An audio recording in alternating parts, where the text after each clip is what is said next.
welcome to a new episode of the Voices of the Vic podcast. Here with me, Mike Duffy, and today I'm joined by Caity and Joe, and we're here to talk about yesterday's 0-0 draw at home to Queen's Park Rangers, a game in which probably both sets of fans left the stadium scratching their heads thinking, how did we not score there? Probably more so QPR than Watford, but still. Not a win, but certainly not a loss. So 15 games unbeaten at the Vic. We'll talk about that as well.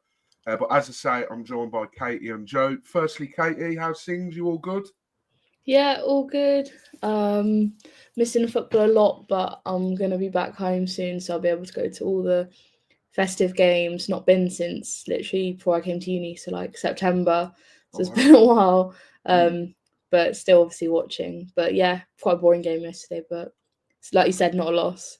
No, exactly. That's a positive spin I'm taking from it, because it really grinded my gears yesterday after the game. It certainly felt like a loss, even though it wasn't. So I think probably because of the manner in which we played in the first half. But as I say, joined by Joe as well. Joe, how are you doing, mate? You all good? Yeah, good. Thanks, mate. Good. Like you said, frustrated after yesterday. It was a really strange game of football, wasn't it, to watch overall? It was, like you said, we're all kind of scratching our heads at how the game ended 0-0 in the end. But yes, 15 unbeaten, on to the next. Exactly, mate. Exactly. And for those that are watching on YouTube, you're probably wondering why the background is a picture of Watford against Leicester from like 3 seasons ago.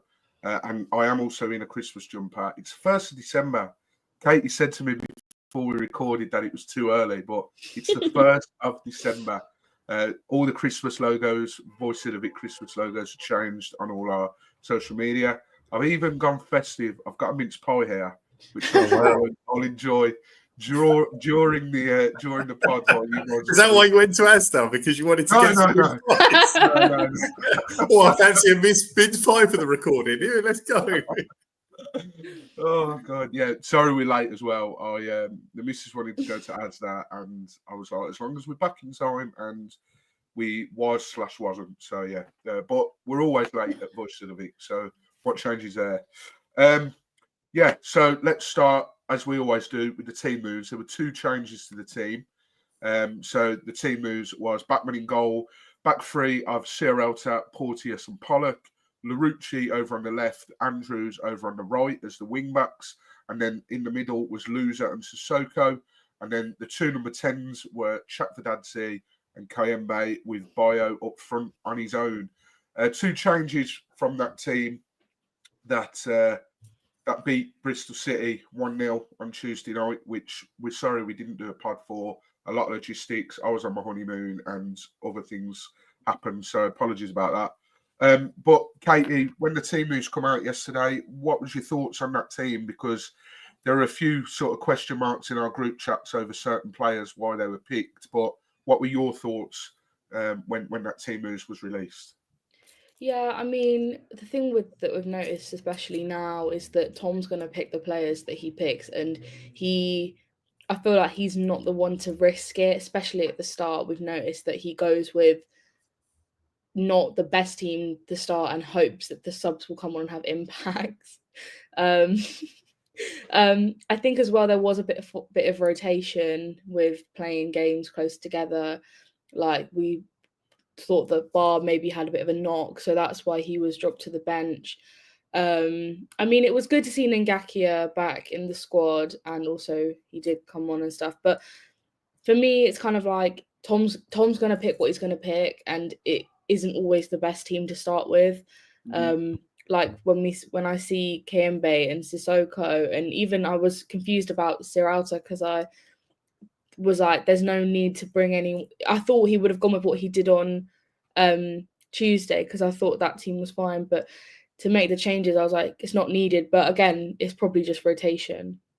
Yeah. And Joe, we know that, we've been in the Championship long enough over the years supporting this club to know that it's a relentless league. So chopping and changing is almost inevitable at times. But was there any of that team slightly disappointing to you? I mean, for myself, he's not going to drop him because he's captain and he played with him at the club. Clevs did.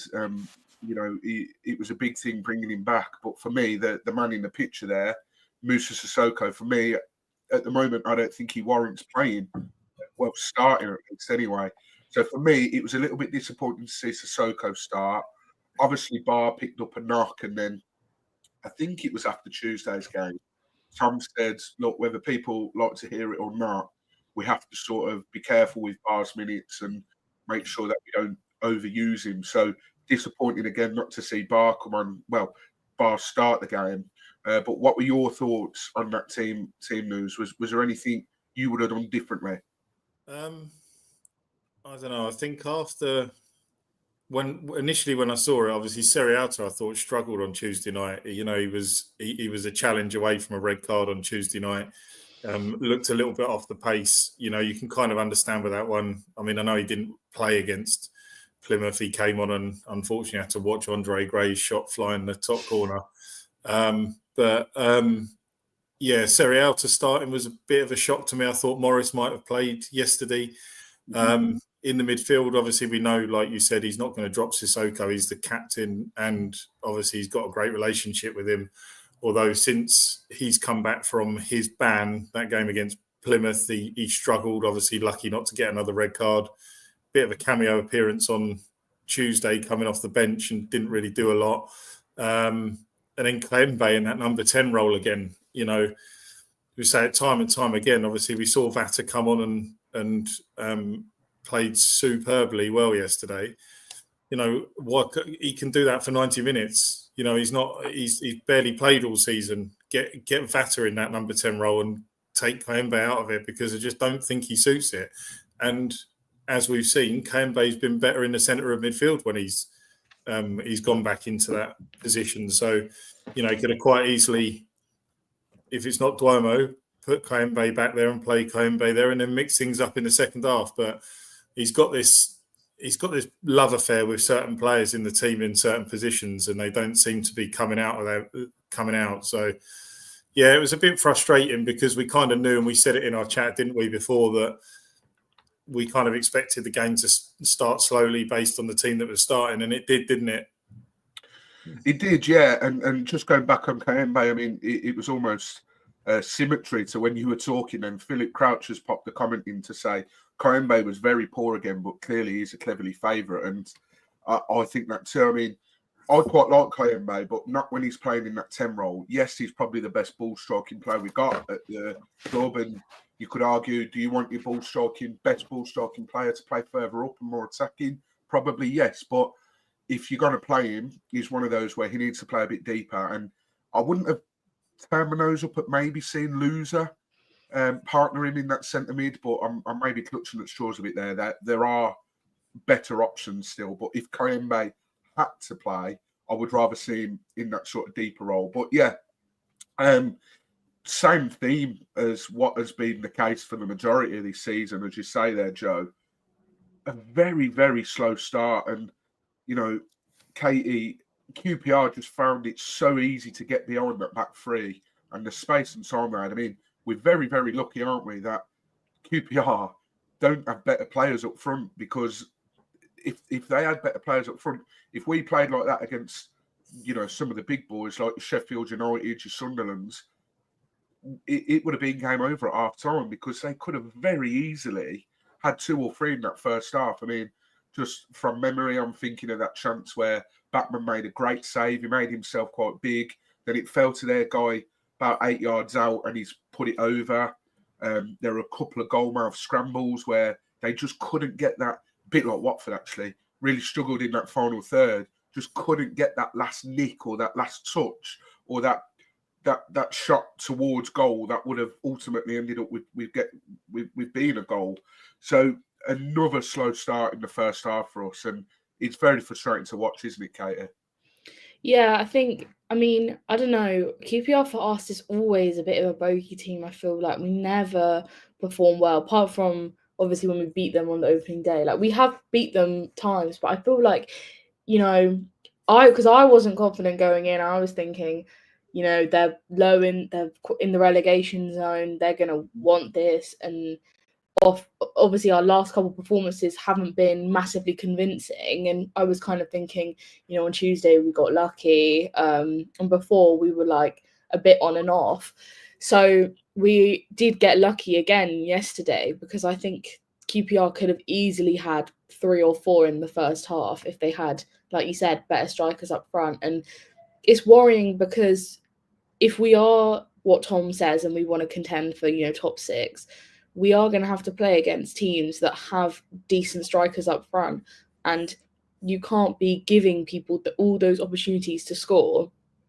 And we were just gifting them chances and chances and chances. And yeah, we did have our chances too, but you should be being able to have those chances without giving them, you know, countless chances. And I think we just got lucky that they weren't able to finish anything. And, you know, we're going into half time thinking, thank God, like, it's half time, because we were getting destroyed. Absolutely. And you mentioned there, obviously, QPR being a bit of a bogey team. Joe, you mentioned something similar in our group chat, and just had a look there. Out of the last 7 games, we've only managed to beat them twice. And that was last season when we did the double over them, as Caity's just mentioned, 4-0 first home game of the season. And then that Jake Livermore brace in at Loftus Road last season as well. That was the first time we'd done the double over them in a while. But previous to that, you know, 5 of the 7 games, as I say, we've not beat them. So a bit of a bogey team. And look, I think we were all a little bit hasty going into this one. I know, Caity, you predicted a loss, I think. I predicted a draw. Cam predicted a loss. Joe, I think you went with 2-2 on Twitter as well. So, you know, we're all a bit cautious. And for me, Joe, this game going into it stunk of that Luton away game. Like, in terms of the table, we were top 6, QPR in the bottom 3. It should be routine. Obviously, we know not every game of football in the Championship is routine, but you'd like to think that the odds would have been stacked against QPR. But for me, going into that, like I say, it just stunk of that Luton game, and I was really worried about, are the players going to really be up for it? Because, to be honest, I think we are seeing an improvement of the players pulling together and really getting stuck in some games, and seeing it out, quite ugly games. And, you know, the last 4 home games prior to the last 3 home games prior to yesterday were all scrappy 1-0 wins. And look, that's great that we can be really dogged and whatnot, but I do worry about the bigger games where there's more on the line, like your QPRs, like your Lutons, and any other teams that might be a bit of needling. How were you feeling going into that game? Especially, like Caity's just said, that first half, we just really, really struggled to get a hold of the game. Was you getting more confident as the game goes on? Was you maybe feeling the opposite? What were your thoughts? It's a bit of a weird one, because, like I say, obviously I'd mentioned the record before, and I know that we're not very good against QPR overall, really. Like you say, I know we did well last season against them, but we used to have a really good record against them years and years ago, going back like 15, 20 years. Like, they really struggled to beat us. Like, I remember when they beat us to win the league, it was like the first time they'd beaten us at Vicarage Road for a very, very long time. So yeah, it was. I didn't really know what to expect, especially after that win that they got at Cardiff on Tuesday night. QPR, they played really well, kept a clean sheet. You kind of thought they're going to be a little bit more confident going into the game. Bit surprising from us as well on the other side. Like, if you look at, you know, what we did last season against the teams at the bottom, we were a lot better against teams in the bottom 3 last year. I think we've gone back to that sort of struggling to see the games out against teams like that again this season, which is a bit of a shame. But yeah, I mean, like I say about the game, I mean, I couldn't believe they weren't ahead at half time. I mean, they should have been at least 1-0 up, if not 2. As the game went on, you know, subs were made at half time, more confident. We did grow into the game, but for some reason, despite the subs being made and things changing formations and that, I wasn't confident that we were actually going to score yesterday. I actually felt that they had either. I got a family member who's a QPR fan. I messaged him probably about 15, 20 minutes before the end saying, I still think you're going to nick this 1-0. I was confident that we were going to potentially lose or just be a boring 0-0. And obviously, as it was, it ended up that. So, yeah, it's a shame, really. But, we've kept that unbeaten home run going. That's 4 clean sheets in a row now at home as well. We're showing we're really tough to break down at home. But at the same time, like you say, if QPR, if that was Sheffield United, which we've got in, 5 weeks' time now, they've got better strikers, we'll get punished. We can't give people like Kiefer Moore and Tyrese Campbell and people like that time in the box to do things like QPR were doing yesterday. So, yeah, there's got to be some major improvements at the back for me. Yeah, absolutely. And we need to pin down what this issue is in the first half, because it's, to be fair to Tom, it's not just Tom that had that problem. We've had that problem for a few seasons now. I remember sitting on this podcast last season when Val was here, and it was always, it was like they had a rocket up their arse in the changing room at half time, because we just come out the traps in the second half absolutely flying, and it's the same this season. So we really, really need to get a hold of it. And like you said, Joe, the fact that we weren't losing at the break, I mean, I want to ask you, Joe, penalty or what? Because what I love about this is Porteous saying that hit my shoulder. I mean, I think Caity was watching on Sky. You were watching on Sky as well, weren't you, Joe? You weren't there. Yeah, I was watching on Sky as well, yeah. So we obviously all saw the replays. It wasn't as if we were there and it was like, oh, that was contentious. We all saw the replay time and time again. Let's face it, we've got away with one there massively, haven't we, Joe? Because we've been given penalties for handballs which are less contentious than that. I mean, granted, the Blackburn one, for example, exactly the same situation as that. The Blackburn player moved his hand towards the ball, which is what Porteous did yesterday. I'm still baffled because when they showed the replay, he was facing it, the referee, and he can see the arm go towards the ball. So I'm wondering what on earth the referee's thinking. He really must have thought it hit a bit of his shirt on his arm, which obviously means that it's not a pen. But again, like the guys in the studio yesterday, I think it was Gareth Ainsworth and Troy, wasn't it, yesterday in Mackinac? They've all said, what's the lino looking at? Because the lino's looking down at it. So you think, like, what on earth is going through their head yesterday? I mean, it's a Stonewall penalty, and we 100% got away with that yesterday. If it was given, I wouldn't have been moaning. No, absolutely not. And I think we've sort of said recently our luck's on our side at home because we got through the Bristol City game. I didn't watch it because I was on the flight, but you guys were messaging in the chat and you were saying how much Bristol City were all over us. Yet we've come away with a win with our only shot on target. That to me is very lucky.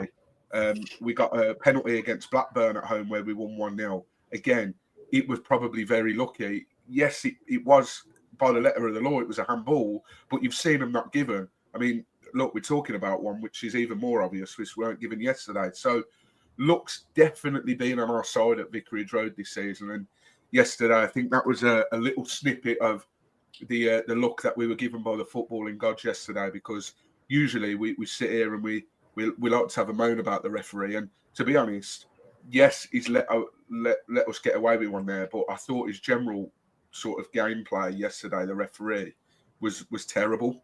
He was blowing up for every little thing, and it was getting to a stage where I'm not just saying this because we're on a Watford pod, but it was more so for QPR, those little niggly fouls, and he wasn't consistent yesterday. He frustrated me quite a bit, the referee did. But then sort of as the game went on, he was still stop, start, but it was more both teams. So I'll give him that credit where it's due there. But Caity, I thought just touching up on the first half, because, in terms of Watford's, really nothing to report.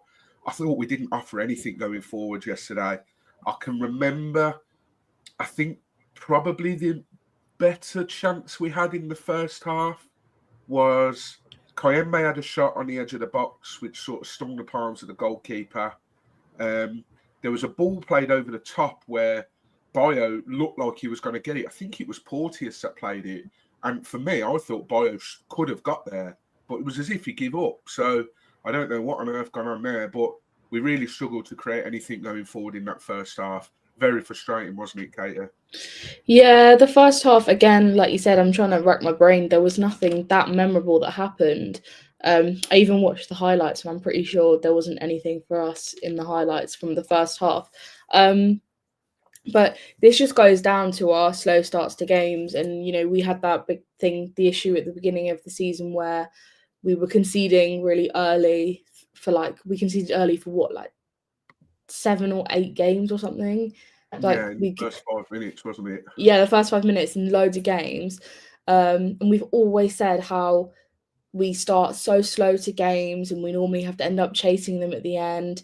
And I don't know why, but we have to seriously get out of that, because you're already not being helped because Tom's picking a team that isn't the best team in the beginning. So you're already at a disadvantage because he's leaving people on the bench to hopefully come on and make an impact. It's almost like he's setting us up to have a slow start to hopefully have a better second half.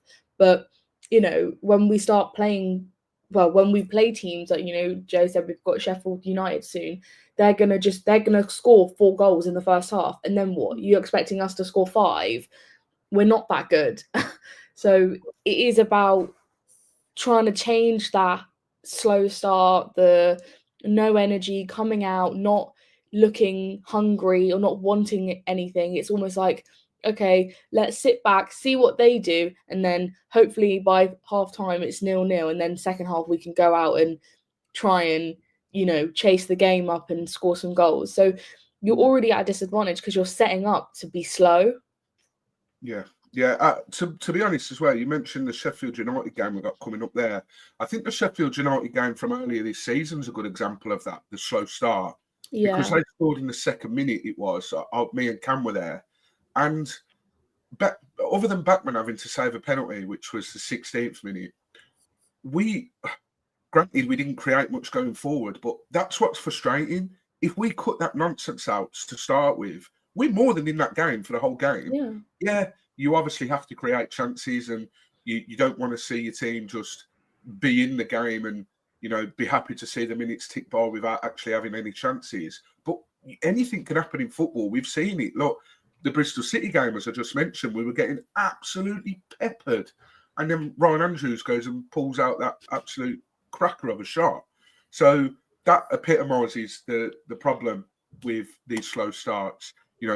We could have picked up 3 points there at Bramall Lane. We could have picked up a point at Bramall Lane, and who knows what would have happened. So yeah, very, very frustrating. But Joe, to be fair to Clevs, the credit is there in the sense of when he sees there's an issue, he often changes it. Half time, we saw 2 subs come on. We saw this man, Quadwo Bar, and then we saw this man, Rocco Vata. They come on for Sierralta and Kayembe, respectively. And then we saw a change in formation to sort of, I think we were discussing it in the group chat. I think we had it down as, well, Cam had it down as a 4-4-2 or a 4-2-3-1, and then you had it down as a 4-2-3-1 as well, Joe. But what a big difference those 2 subs made. Straight away, we saw Barr doing what he does, drifts out wide, and still to this day, and again, this isn't me being biased, still to this day, I'm yet to see a Championship fullback be able to handle Barr and stop him from doing those mazy runs and cutting in. And then Rocco Vata, I mean, Caity, I'll get your opinion on him in a minute because I know you're quite fond of Rocco Vata and whatnot, so you can talk about him in a sec. But Joe, those changes, massive, massive change, because the swing of the game, that second half started in Watford's favour and we're on the front foot, weren't we? Yeah, it was very clever from Clevs at half time. Saw, like you say, that there was a problem and it needed addressing. Both players came on and made an impact within about 30 seconds. That flick from Vata yesterday round, was it Paul Smith, I think his name was, the player?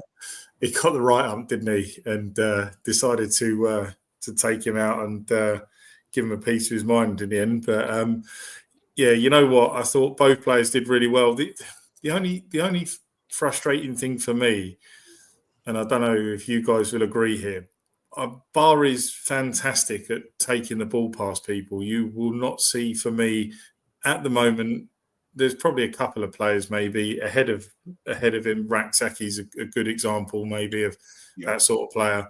But Barr's easily in the top 3 players for doing that, what he does. But the thing for me is it always frustrates me that his end product isn't always there. Like the ball goes in the box and it just takes a little look to see where somebody is. And he'll then become a complete player. At the moment, he's just getting the ball to go and running down the byline, and then that's it. He's putting the ball in the box, but he's not looking where he's doing it. So it's either getting headed out, cleared with a foot or whatever.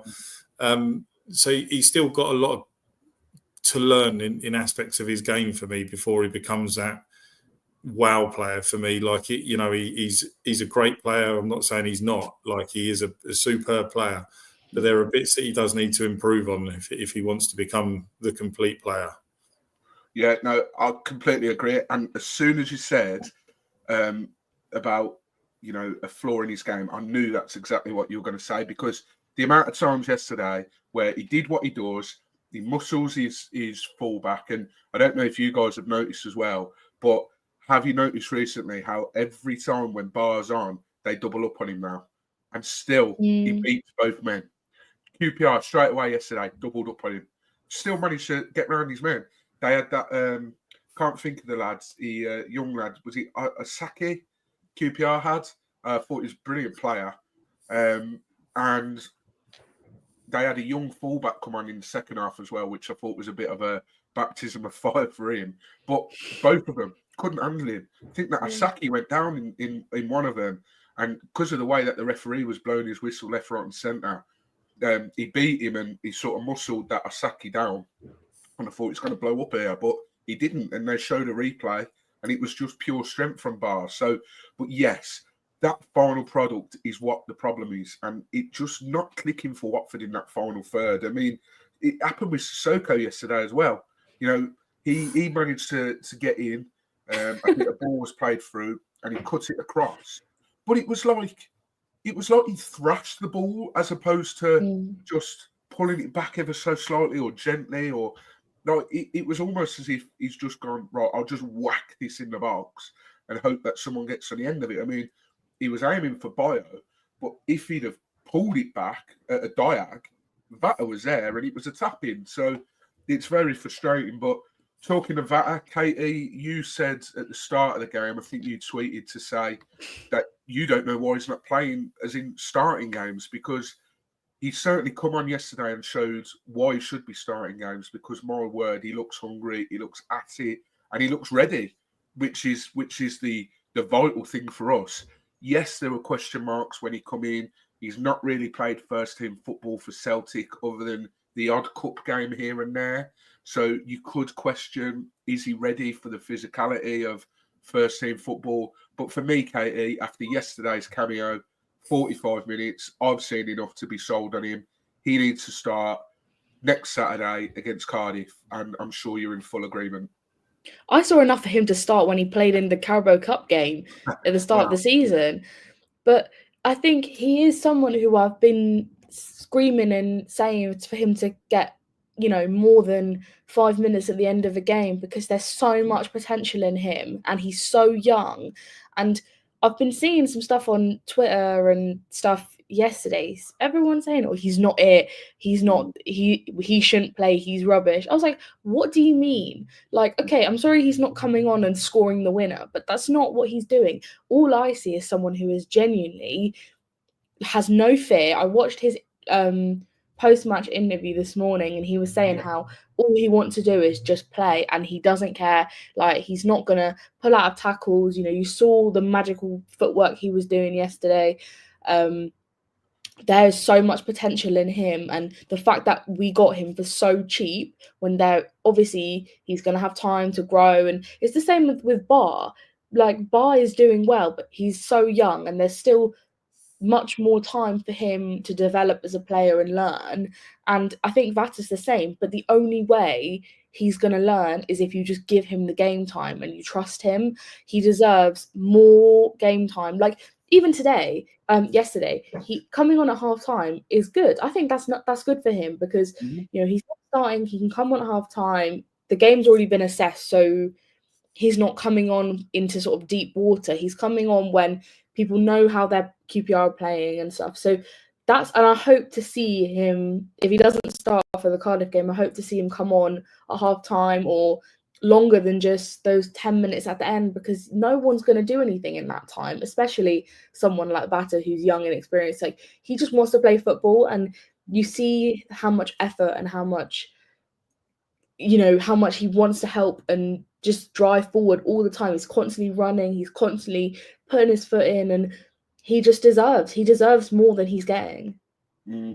I think, to be fair, just to maybe caveat that a little bit, in terms of earlier in the season, we obviously saw him start at Norwich.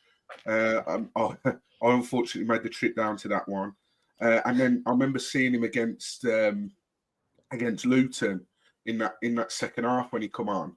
And I think he has needed a few experiences where he comes off the bench and, or he only plays a select amount of minutes, because, there's certain games where I've seen him thrown in and he's not been the right type of player for that game.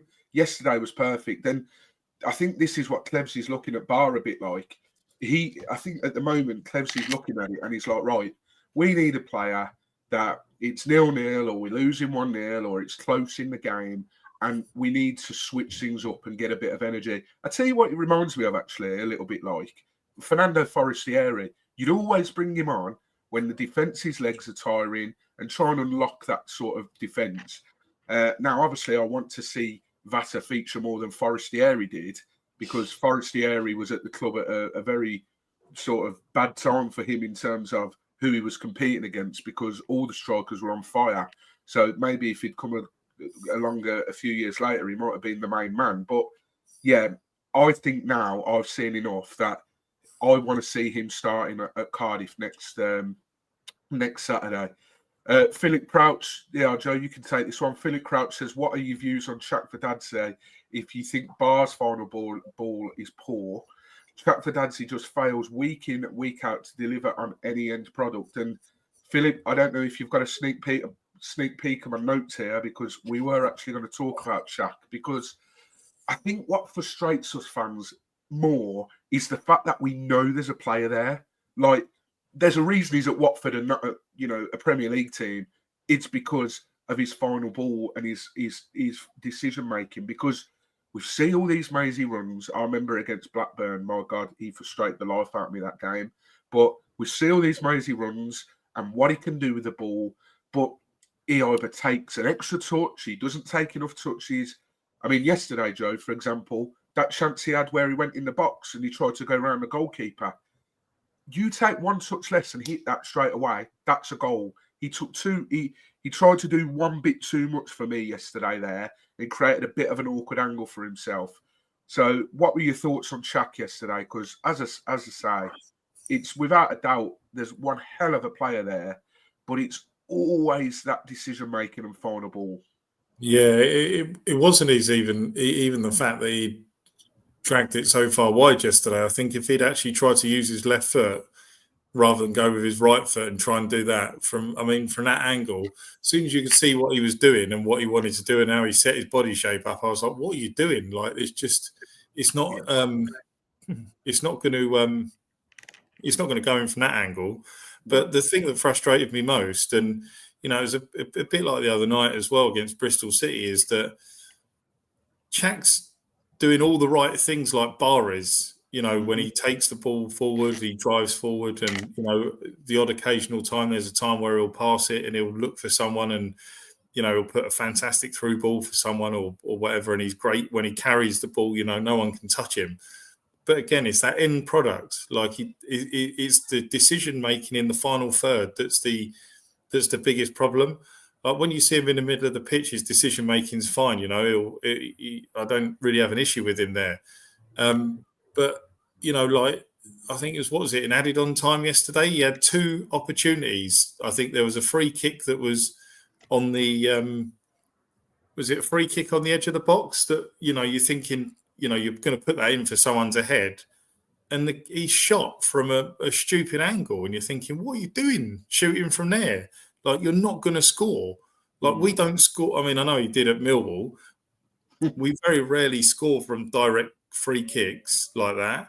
And then at the end of the game, he's got the ball and he's bringing the ball into the box like, I mean, it's a perfect crossing position, and he's trying to shoot again, doesn't he? Yeah. I'm like, what are you doing? Like, it's almost like I'm trying to think of someone else who I can think of that's played like that at Watford over the years. I can't think off the top of my head at the moment.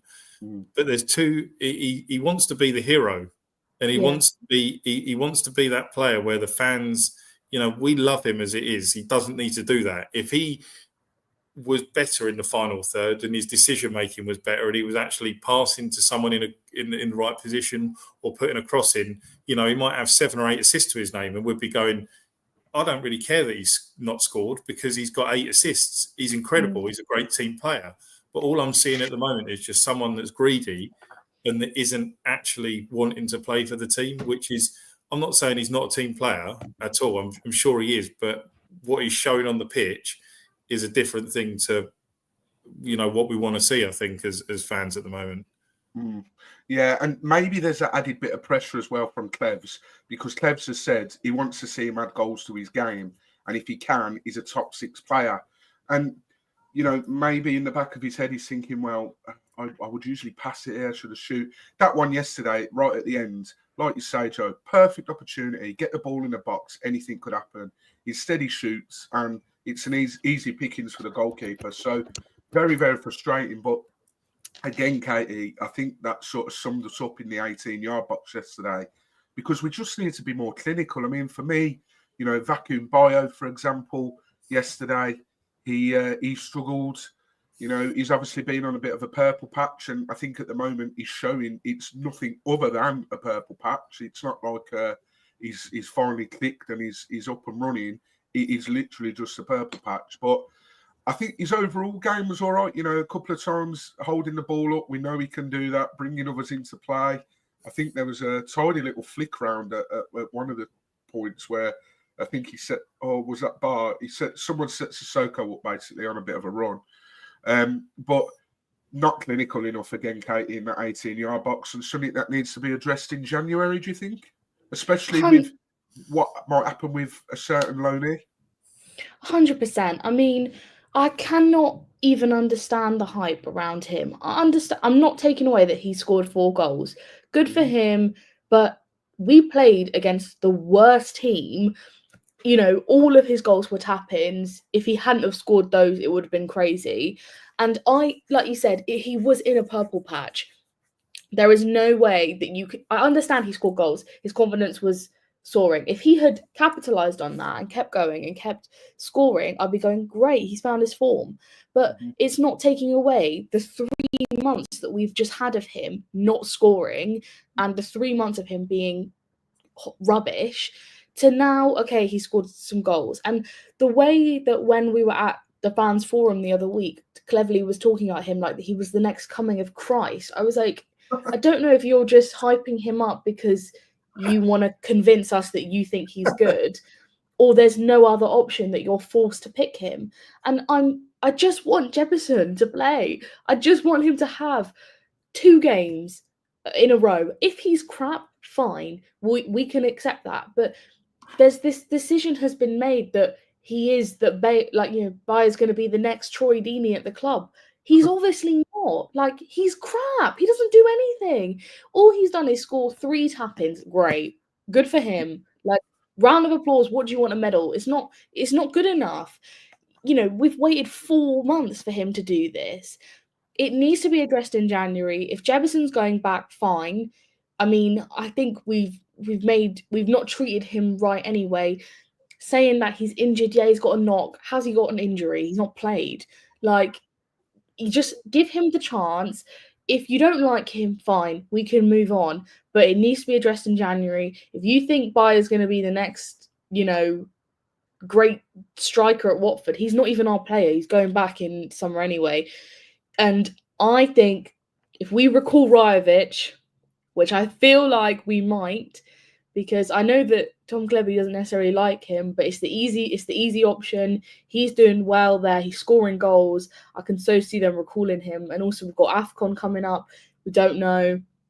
if Bayer does go, then we've basically got no one.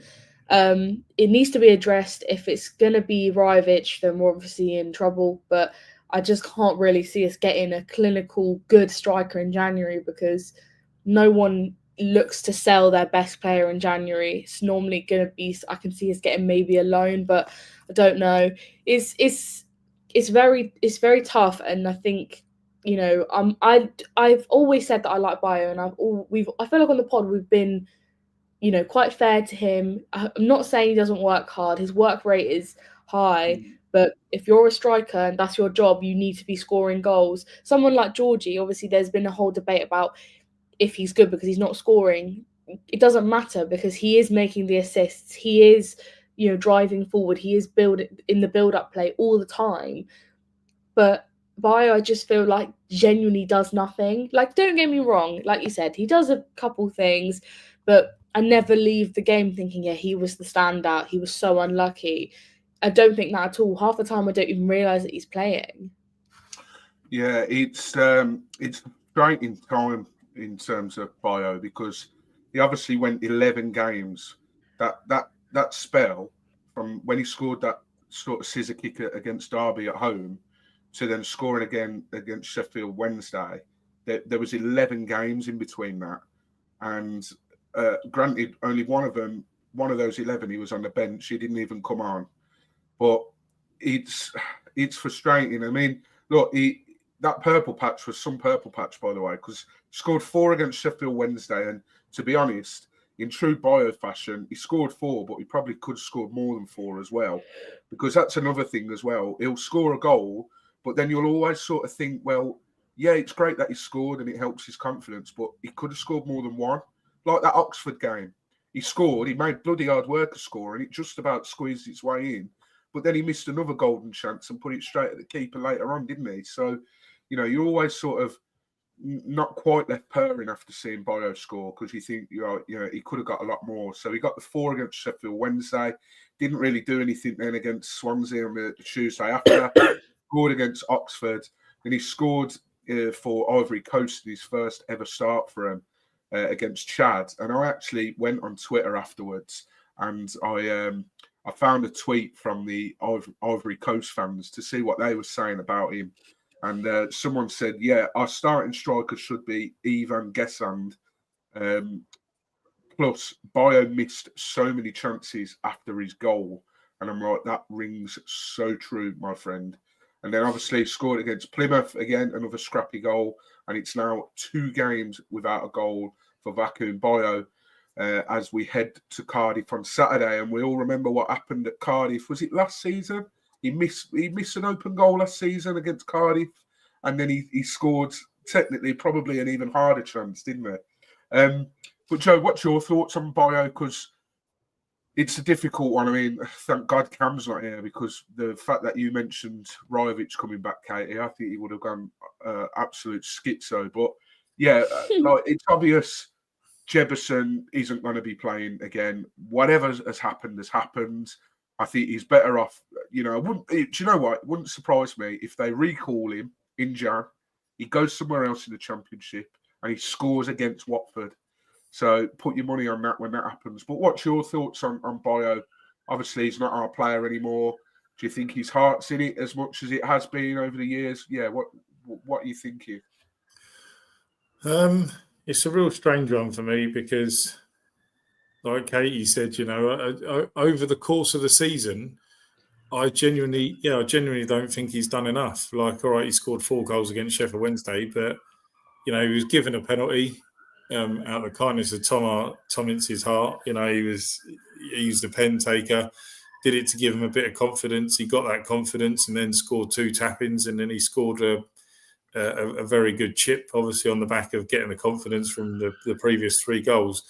I did say on the podcast that Ben and I did for Sheffield Wednesday that does Bayo score that chip if he doesn't score the other goals? Probably not. He probably ponders over it. Prime example of that was Plymouth when he scored that goal, which he did his best to miss, and then he got the ball, didn't he, from Sissoko, and then he had what seemed like a week to decide what he was going to do with it, and he put it straight at the keeper when there were so many other things that he could have done and done better. And I feel that had a defender been pressurising him a bit more, then Bayer would have had to do something quicker, which may have resulted in a goal. But as it was, he didn't score. But yeah, I'm not seeing enough from him. Obviously, I thought on Tuesday he wasn't very good. I didn't feel that he offered much in the game at all. And it was the same yesterday. I mean, I feel sorry from yesterday. I think if Bar would have been on the... I know I mentioned about Bar's end product, but I do think that Bar and Bio have got a bit more of an understanding than what Sissoko and Bio do. And, you know, those two chances that Sissoko had where he put the ball in the box and didn't really do anything with them, I think that Bar might have been able to distribute the ball a bit better, and Bio might have had a goal yesterday. And it's a shame because, you know, you want your best players on the end of situations like that, and just as it was, like Sissoko wasn't having a good game yesterday, and it just made him look even worse, to be honest. But yeah, when it comes to January, I don't know what's going to happen. You know, all the signs are that it kind of says that Jefferson will go back to Bournemouth. I don't think Rajovic is going to get recalled. I think the club will potentially look at another option. What that option is, who knows? Louis Barry, please. Villa are meant to be recalling him and sending him out to the champ. That would be a dream, but we don't do dream signings, do we? No, we don't. And, you know, a dream signing for me and someone that can, you know, this is going back to the conversation we had about youngsters and getting game time and stuff. You know, prime example of someone who's probably a bit ahead of his time. Cam said that he wasn't really ready to play. Is that Ethan Nyanweri at Arsenal? Yeah. The one who's, you know, he's played in the League Cup. He's getting minutes in the Premier League. He's scoring in both competitions now and doing well. He's also got some game time in the Champions League. You know, Cam said he wasn't ready for Championship level, but he seems to be ready for European football and Premier League level. So we'll leave Mikel Arteta to the decisions there, Cam. But I would have loved to have seen him at Watford. You know, that would have been the perfect signing for us. You know, next door to the training ground, Arsenal would have been able to keep close tabs on him.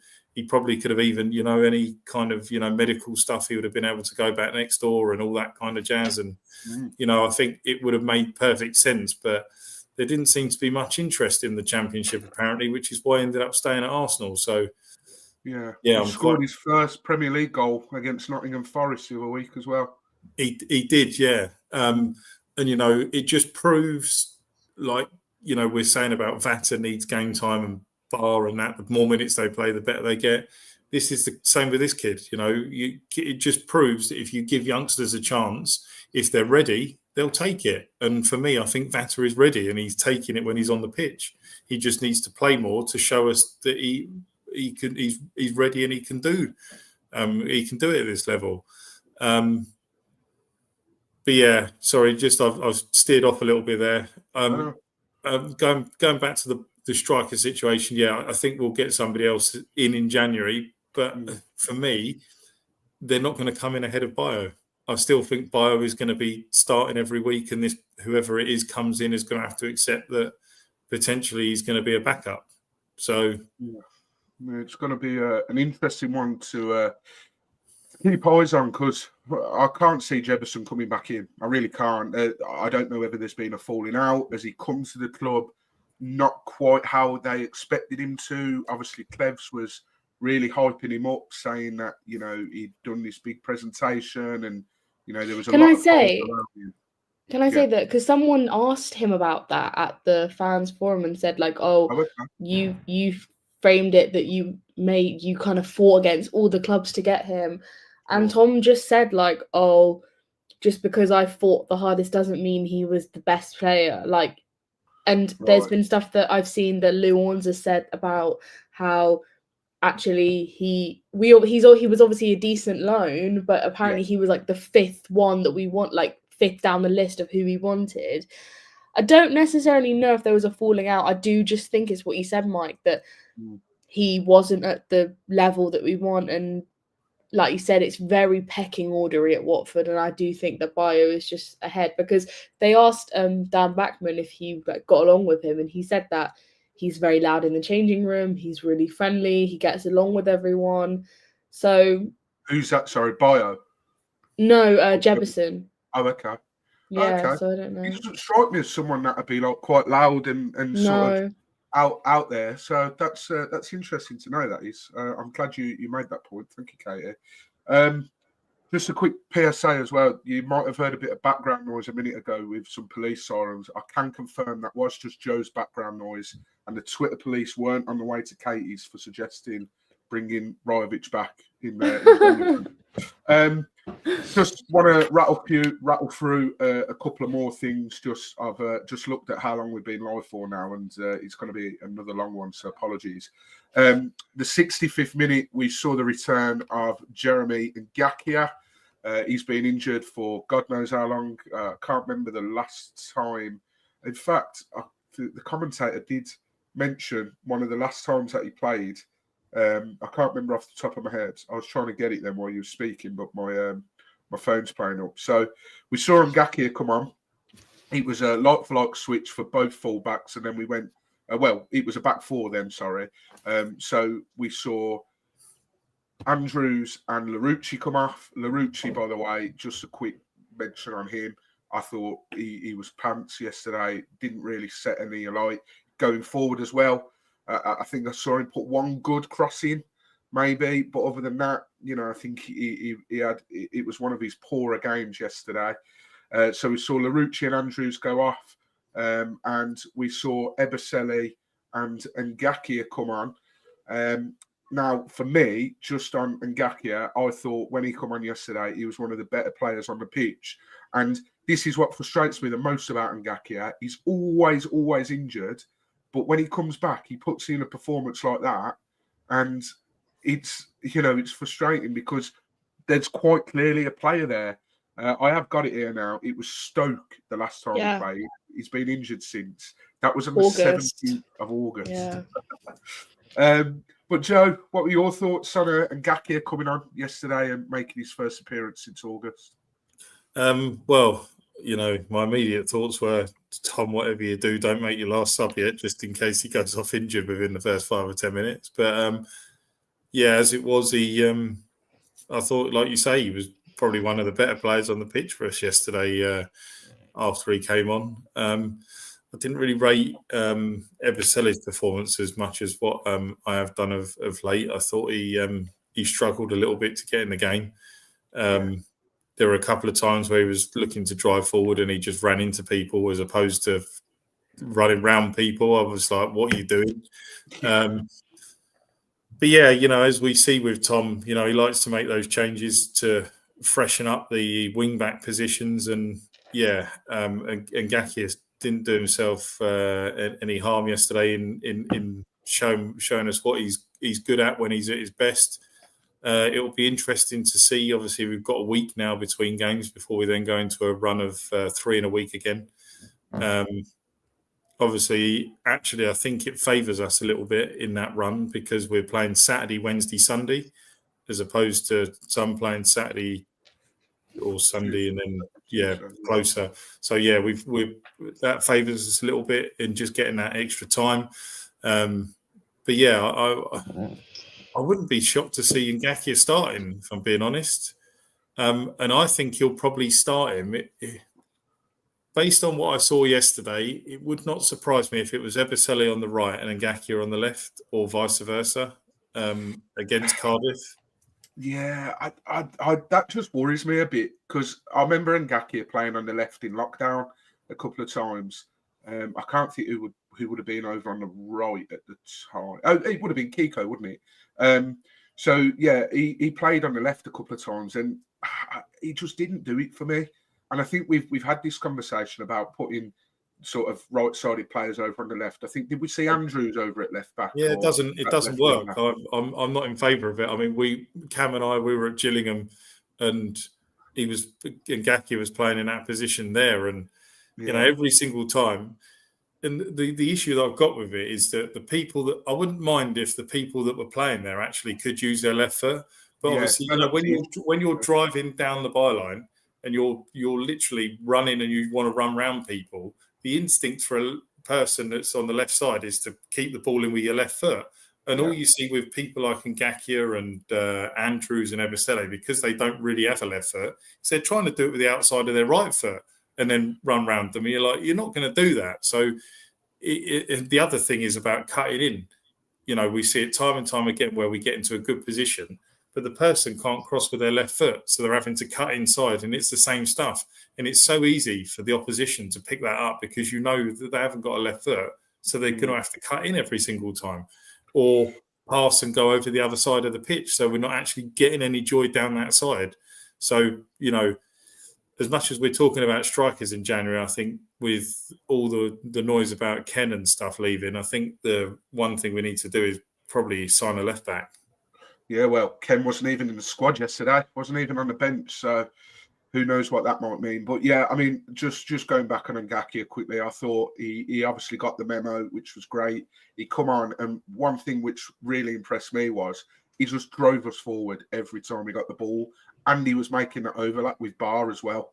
So they've obviously got an understanding, and if he's fit, start him on Saturday for me. And just to echo what you said about Ebisele as well, I thought he blows hot and cold, because there was one game he come off the bench and he was superb.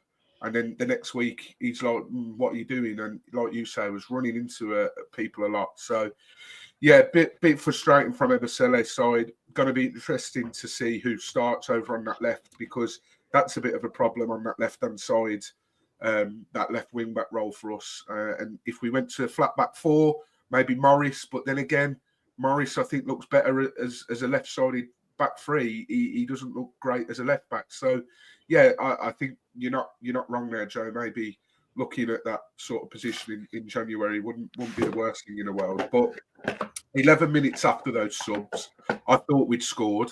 I think the whole of Vicarage Road thought we'd scored. Imran Louza lining up a free kick, and I was saying to Caity before we recorded, any other day that hits the bar and it hits the keeper and it goes in, or it hits the floor and it goes in and not marginally crosses the line.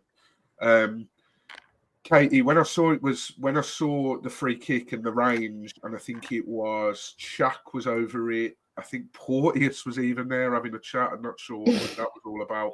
And then Loser was there. I tell you what game sprung to mind for me, because it was a similar position, was Blackpool away.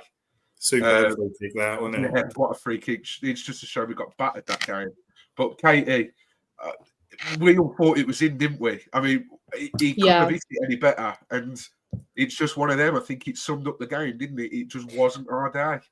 100%, because any other day that goes in. And I had a feeling when we were queuing up, I was like, oh my God, like this could be it. And also, I think, Joe, you said in the chat, you were like, that was the chance. That was the chance of, you know, like Andrew scored that great goal in the week. Like sometimes all you need is that 1 minute of hope. And then, yeah, I really thought it was in, because I thought the way that it bounced,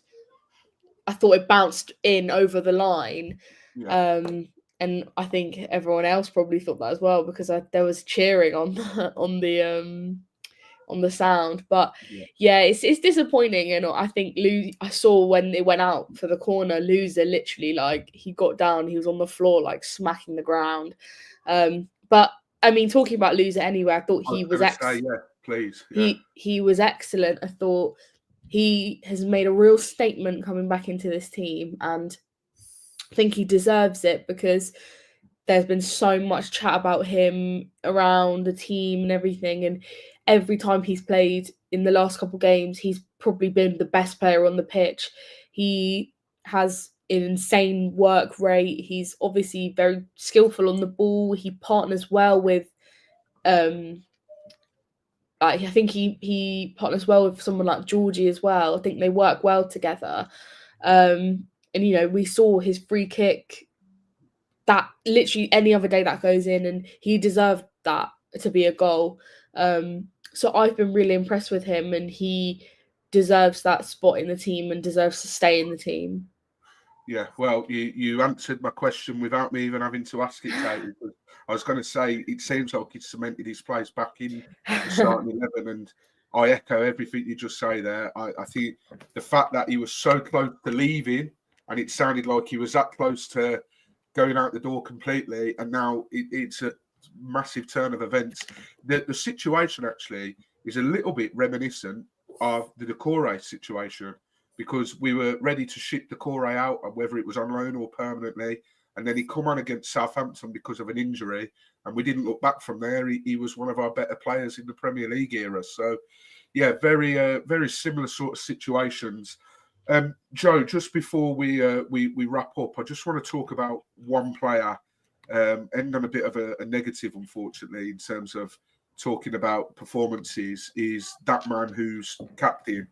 Moussa Sissoko, for me yesterday, miles off it. And I think you could probably say that about the last couple of games.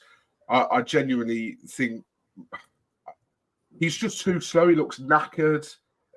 Like there was a couple of times where we'd drive forward, he'd get the ball, and you're expecting him to drive us forward as a team, but he just slows it down or he goes backwards. And we've already mentioned that shot, well, that cross where he's just fired it as opposed to gently placing it or passing it back. For me, Joe, I just can't see it happening, but for me, he needs a rest. We need to get someone else in that midfield next to Loser. Yeah, I completely agree. I wasn't shocked when he came off yesterday. It was totally warranted and necessary. Lou Orns put a tweet out showing him level with that Saito, the QPR player, the winger. And, they were level peg in the middle of the park, and Saito driving forward. And he ends up getting about probably 7-8 yards on Sissoko when he's ending up on the ball. He's just like slowly walking in like, nothing's going on. I'm like, what are you doing? Like, I mean, it was obvious when it was shown on the telly, but the fact that it happened, I was just like, this is just ridiculous. Yeah. But he, for some reason, I don't know what it is, since he's come back from his ban, he has looked really, he's looked really slow. He's looked really tired. He just, rather than, I know he put that great ball through for Bio at Plymouth, but other than that, I actually don't recall anything good that he's done in the minutes that he's got. It's a real tough one because obviously I don't want a keeper as captain, but I don't want a geezer that's slow and not looking a little bit lazy and like he can't be bothered as captain either. So, I don't want to say it's going to make like Tom look silly, but I really feel like it's something that needs to be properly addressed in January. I do think there does need to be a little bit of shift in a few things within the team. And I would like to think that Tom would look at it and go, Sissoko's maybe not going to he's probably shown that he is his age a little bit. And that's nothing against him. I've not got anything against that. He's getting older and he's not going to be. I thought he might be like that sort of Ben Watson signing, where Watson came in and, Watson was phenomenal for us. And, I know he was older, but he was still showing week in, week out that he could do really well. And he did at the start of Sissoko. I thought he was great at the start of the season, but as time's gone on, he's just looked that little bit slower than everybody else. And I think he has played every game. Like, he never got a rest. I think his workload was very high. He played almost every single game, and I think that's just come, like you said, it's just his age. Like, he should have been playing, the odd game, or even just being someone on the bench a bit. Exactly. That situation of 3 games in a week and him playing all 3 games is something he couldn't do. And Loser was ready a lot earlier, and Loser probably should have been coming in and playing with Tom Delibashiru and whatever. And I don't think Musa would have been angry at that. I think he would have gone, you know what, I am. What is he? 37 now, Musa? Is he? No, his birthday is very close. He's 35. It's very 35. Close to Feb's. I think they're only a few days apart. So yeah, he is. If Loser would have played a few games a bit earlier, and Duomo may have got it back in, got in a little bit earlier as well, we wouldn't be in this situation where Tom Cleverley is out for a long period of time, where we're struggling there. I think, I didn't really think it at first, but as the games are going on more now, I actually think that we're showing that we're missing him in that central midfield. And this is just going back to something you mentioned earlier about, obviously Bar's got some knocks and things. There's been people that have had knocks and didn't get the rest. And I think Tom Cleverley is a prime example of that, whereas he probably should have come out a little bit earlier with the team and had a bit of a rest, but didn't. And now we're suffering because he's not in the team. So we've got to be careful with that. And hopefully Tom, will. Unfortunately, I don't think maybe for a few weeks we're not going to see Bar play more than 45, 60 minutes of a game. And when he is playing, he'll probably get taken off if he starts, or he'll come on at half-time of a game if we're struggling, or the 30th minute if we're doing a bit better and he just wants to bring one as an impact. So, but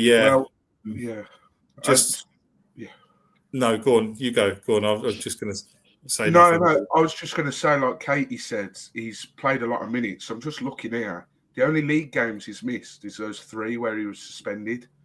And then he played 79 minutes. 79 minutes too long, in my opinion, yesterday. He played 45 minutes against Bristol. But other than that, he's pretty much played 90 minutes in every game. The only game he hasn't, we brought him off with 3 minutes to go against Leeds in the 2-1 defeat. But other than that... Did he start the Man City game? No, he the Carabao Cup games, he's not been in the squad. So, but it's like no wonder he's struggling, because this guy's 35. He did well at the start because he's had the pre-season and stuff. Yeah. Tom talks a lot about workload and a lot about managing people's workload, but it feels like he's dragging people into injury. Like, I'm not saying that is Tom's fault, but someone like Dele Bashiru, that injury could have been avoided, like Joe said, because of if there was workload managed. It feels like he has to play Sissoko and he has to play Kiembe and he has to play, Backman. And it is about mixing the team up, because I feel like our team works well in any kind of shape. I don't feel like we have to have the same team because it only works that way. We can mix things up, and I feel like you have to manage people like Sissoko because, he's old. He did well at the beginning. He was obviously dropping, and that just comes down to playing. He can't play 3 games in a week and then also continue to keep playing the next ones. He never had a break. Yeah, well, you mentioned about managing workload there, and we have to be so careful with Ngakia because his knee was strapped up to fuck yesterday. Yeah. So we really, really need to be careful. But just finishing on players, I just want to make a quick mention for one man in particular who recently has been getting a lot of stick. But Daniel Backman, 360 minutes without conceding at the Vic, 4 home clean sheets in a row, and he last conceded a goal at home. No, he didn't. That was Jonathan Bond. Oh, so it was. So if anyone's listening on a podcast, I've done nothing wrong. If you're watching on YouTube, I've put the wrong stat there at the bottom. But lo and behold, it's 360 minutes without conceding a goal at the Vic. Just quickly, Joe, he made a couple of he made one good save yesterday where he made himself big and closed him down. Didn't really do a great deal yesterday. A lot was helped by the fact that QPR were missing things for him. But I think it deserves to be mentioned because he gets a lot of stick, Backman does. So, another home clean sheet for Backman, and it will no doubt be doing his confidence a world of good, especially if you look back as far as recent as that horror show he had at Ellen Road. Yeah, I thought, I thought he was better Tuesday night. He made some really important saves. There was, I think, 4 saves that he made to keep us in the game.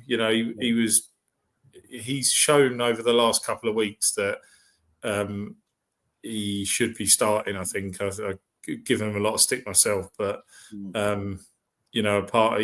made a couple of mistakes. He made a mistake against Blackburn, got away with it, and that was obviously after the. Was that after the Leeds game? It was after the Leeds game, wasn't it? That one. It was. There's he's doing himself no harm at the moment. He's impressing me at the moment. Put it that way. Yes, absolutely. And talking of impressing, so is this man, Tom Cleverley, 15 games unbeaten at home in his first managerial position, a run that actually equals Jurgen Klopp, because Jurgen Klopp went 50. Was it 15 and then he lost? Is that the record, Joe? Yeah, I believe the 15 is the high number. So if Tom goes the West Brom game without defeat, then he then holds the record for the most wins by a manager in their first managerial position. Wow. There we go. What a at job. home, obviously, at home, just to point out. Yeah, away from home, we are shit. But what a job Clevsy's doing. Like, I mean, we say it every week on this podcast, and I'm not gonna blabber on for another 10 minutes talking about how well he's doing, because it goes without saying the job that he's doing with this squad. I mean, the fact that we come away with unscathed from yesterday, I think last season we probably would have been coming off the pitch with our sort of tails between our legs a little bit after an absolute hammering if that was last season. So, yeah, long may it continue. West Brom next, the draw specialists. What was it, Joe? They drawn. They're on 9. They're on 9 draws at the moment out of in their last 10 games. 9 draws in the last 10 games. If a game screams 1-1 any more this season, then please find it me, because that has got draw written all over it. But do you know what? West Brom are up there, and I'd probably take a draw, to be honest. So as bad as that might sound. Looking ahead in December, as Joe said, we've got quite a busy schedule. We've got Cardiff away next, followed by Hull away, West Brom at home, Burnley away, Portsmouth at home, and Cardiff City at home. That is the December running. Out of those 6 games, Caity, how many points do you think we're going to get? Oh God, got to do the maths. Well, just tell me which ones will win, draw, or lose, and then. I think Cardiff maybe a draw. I think Hull will lose. West Brom win. Burnley away lose, and then Portsmouth home and Cardiff home, I think, will win. So that is that's 11 points. You think we'll get? Interesting, Joe. Yeah, I was going to say 10 or 11. I can't really pick where we're going to get the 10 or 11. I would love more than anything else this season for us to go to Burnley and beat Burnley. I'd actually sacrifice getting spanked at Hull like 3-0 to go to Burnley and win like 2-0, 3-0 there, because I hate Scott Parker. There's just something about, I feel like he's robbing someone of a job, that man. Like he's just, I don't know how he's, you know, I've just got to give this a quick mention because it made me laugh yesterday. And I know Chris Wilder's done this a lot as well. But Scott Parker in his interview yesterday was like, you know, I can't be anything but proud of these lads. You know, we put this team together on the last day of the transfer window. And I'm like, shut up, you boring twat. Like, honestly, like, you put the team together on the last day of the window. Shut up. Yeah, woe me. But yeah, 10 or 11 points, I think, could be a great return out of that run of games. Yeah, I think that's probably what I would have gone with, to be honest. I think Cardiff, I mean, we got asked by a QPR podcast, Loft for Words. We usually have Paul Finney on from the QPR pod. That's his podcast. They messaged us in the week asking us to do a bit of a write-up, and Cam did it. And I said... Cam said back, he says, we'll let you know if we need anything in the week leading up to the QPR game. And their guys were like, well, we're losing to Cardiff on Wednesday night, but other than that, we're free.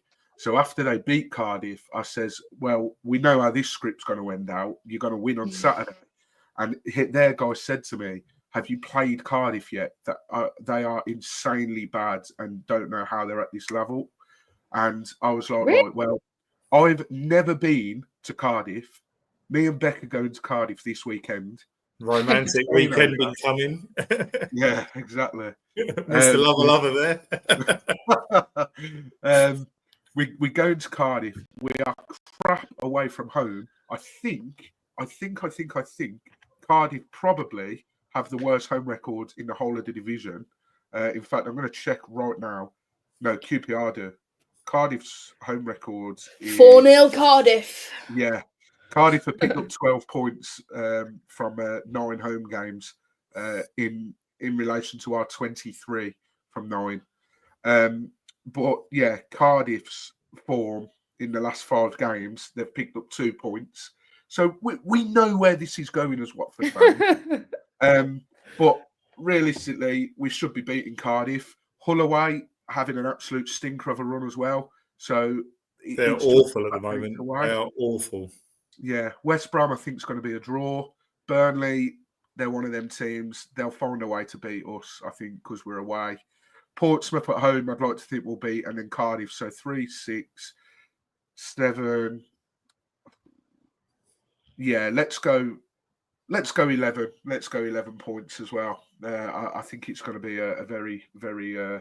With how teams are performing, we should be getting 13 out of that. Yeah, because you know Burnley, we're probably not going to win. We probably will lose.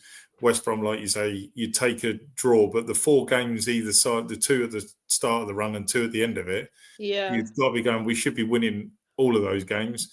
Like I say, Cardiff are poor, Hull are in the bottom 3, Portsmouth are bottom. You know, we've got to be these teams that are down there at the moment. So there's 4 games against teams in the bottom 4 now, or whatever, the bottom 5 even. I think Plymouth went down below Cardiff because they're even worse, and it's annoying even more now that we didn't beat them last week after they. Yeah, but at home they're a different animal. To be fair, at home it's been a while since they've lost at home, I believe. So yeah, it is. Yeah, you're right. But 4 of the bottom 5 because Cardiff, Hull, QPR, Portsmouth, Plymouth, they're in the bottom 5. Yeah, Luton are in the bottom. They're just above, so bottom 6. Luton, just get that in there. Luton are in the bottom 6. They lost again yesterday. Luton lost again yesterday. Just mentioned that there, yeah. And Rob Edwards had a head loss. Yeah, well, we've gone off so many tangents on this podcast, but I believe the reason they're reluctant to sack him is because they'd have to pay him $1.5 million in compensation because he signed a 4-year deal in the summer. So they're either stuck with him or they fork out 1.5 million, which is money that you don't get in Luton. So dear, these clubs and compensation, it's the same with Southampton. They've got to pay the Southampton staff, Russ and all his staff, £8 million. And then I read yesterday that Man United have just completed the payout of 10.4 million to Eric Ten Hag and all his staff. So Jesus Christ. It reminds me of when Alan Pardew signed that 8-year deal at Newcastle. And it only ended like a few years ago or something. It was fucking mental what they do. And Chelsea are doing it at the moment. Again, going off on a tangent. Chelsea are doing it at the moment. They're giving these players like 8-year deals and that to conform within the laws of the FFP and that. So it's crazy. But let's finish up on something that I absolutely love. It's the FA Cup. It's that time of year again. The 3rd round is almost upon us. Watford are ball number 41. The draw is on Monday night at 7 p.m. I think it's on BBC 2. I might be wrong on that, but they're not messing around with it. It's 7 o'clock Monday, and it's being done at Old Trafford. None of this shite where they do it in a supermarket like they did with the Carabao Cup one year or anything like that. With ball number 41, just whilst we're on the subject of the FA Cup, there are games currently going on at the moment. When we started recording, just before we start recording, Kettering had taken the lead 1-0. And the reason I'm mentioning that is because the guy that scored was no other than Isaiah Noel Williams, who is the son of Gifter Noel Williams, who is still to this day Watford's youngest goal scorer. The anniversary of that was yesterday. How spooky is that? Joe mentioned it in the chat. Literally about 20 minutes before we recorded. And it was, I Googled it and it was the 30th of November, 1996. So very spooky. They are unfortunately 2-1 down in extra time though to Doncaster. But if you love FA Cup scares and upsets, Harbour Town are 2-1 up away at Reading at the moment. So incredible. Absolutely incredible that would be amazing. Ball number 41, Caity, who do you want in the 3rd round of the FA Cup? I haven't got a specific team. I'd love just a lower side, maybe in a nice away game. But I just know we'll get someone boring at home. But yeah, I prefer the FA Cup because there's so many more teams that you can get. Exactly. But I'd love a good away day. Yeah, can't go wrong with a good away day. Although, if we're going to get someone sort of League One or even bloody hell, even Championship, which does happen, I'd rather it be at home because we know it's from there. Yeah. Prem team, I wouldn't mind at home. You know, sort of lower knockings. Joe, Not now. Well, I don't know. Anyone jump out at you, Joe? I know you. Well, as I said in the chat last night, there's 10 grounds guaranteed at this moment in time. If Harbour Town hold on, then 11 it will be, which will be amazing. So plenty of potential for me to tick off a new ground. But as you say, we'll probably end up with someone that we always get at home. My prediction the other day was that actually I think we'll end up with Spurs at home, and it'll be a Monday night. Because, you know, obviously it's a localish one, in it. The cameras will want to put it on TV. They'll probably go, I'll have Friday night or Monday night. And, but I'll tell you what, just for you, Mike, I've got this funny feeling that if we get a lower league side, we'll be coming up your neck of the woods, mate. We'll all be staying at your house. What, you reckon the Mighty Moors? No. I reckon we'll end up with Lincoln. Oh, sorry. Yeah, mate. That one is a dream for me. I mean, how many teams are in the third round? Is it 132 or 64? No, 64. 64. So the chances are 1 in 64 of fucking drawing Lincoln, or well, less than that, obviously, because we're one of those 64. But the chances of drawing them are very, very slim. But I would absolutely love it. It would be typical to draw them at home. I would take any of Warsaw was one of them, but they lost to Charlton yesterday. Birmingham winning at the moment. Who? Birmingham are winning at the moment away at Blackpool. Birmingham are winning yet, 2-1 against Blackpool. I'd take Villa away. Yes, please. That'd be great. But we actually want to win. We actually want to go through. No, I know, but I just don't know. With Clevs, he's just given me this sort of confidence from nowhere. We could have a good cup run. We could have a good cup run. I want a cup run. I want a cup run so bad. I feel like we got robbed in the Carabao Cup. Yeah, we did. I wasn't going to mention this, but I said yesterday in the group chat. Do not speak about Man City. Do not say it. If we got Man City at home, no. This would be the year. Would be the year. We're going to get them now. Come back and flip it when we got Man City at home in the FA Cup. Honestly, I was fuming. I was fuming we got them in the Carabao Cup. If we pull them out in the FA Cup, I'm going to be writing a stern letter to the FA going, yeah, me too. Well, Caity, I don't know if you're aware, but Harbour Town might not be a bad one, but mind you probably won't be back at uni by then because it's only 35 minutes from Leicester. So for does anyone know when could have been... the games are going to... it's the weekend of the 10th, 11th, 12th, 13th of January. Oh, I'll be back at uni by then. There you go. Harbour Town might not be the worst thing in the world, then. Oh, there you go. Then Leicester City away. No, please. Nottingham Forest. I'd take Forest away. I'd take Forest, yeah. Yeah, they've got a great Hooters, haven't they, in Forest? Yeah, they have. Yeah. Been in there a couple of times. But yeah, so I think that concludes the pod. It's probably one of the longest ones we've done. If you've stayed for the duration, fucking hell, hats off to you. Next one will be next week. We might look at doing something for the Cardiff preview. I'm not sure yet, to be honest. But the next one will likely be Cardiff City review on the Sunday. As I say, I am going. I don't know if any of the others are watching. We'll sort something out, though. And then next weekend as well, or I think it's the 14th of December, we're actually recording our Christmas special on the Saturday. However, that won't be getting released then till the 20th. So you'll have to wait just a week longer. But we've got, me and Joe have been sorting a few bits out for that. I've been working hard trying to think of some new, fresh ideas for that as well. So that'll be a good laugh. But yeah, thank you very, very much for watching. If you've enjoyed the video, as always, hit the like button. Hit that subscribe button as well, because I think we're 8 subscribers away from hitting that 600 mark. And we really, really want to get it for Christmas. 600 for Christmas would be amazing. So if you see where you like the video, if you look just to the right of it and that subscribe button isn't pressed, takes 2 seconds. Just press it for us. That'd be great, and it helps more than you believe. So yeah, thanks for tuning in as always, and we'll be back next week sometime. But yeah, till then, come on, you ons.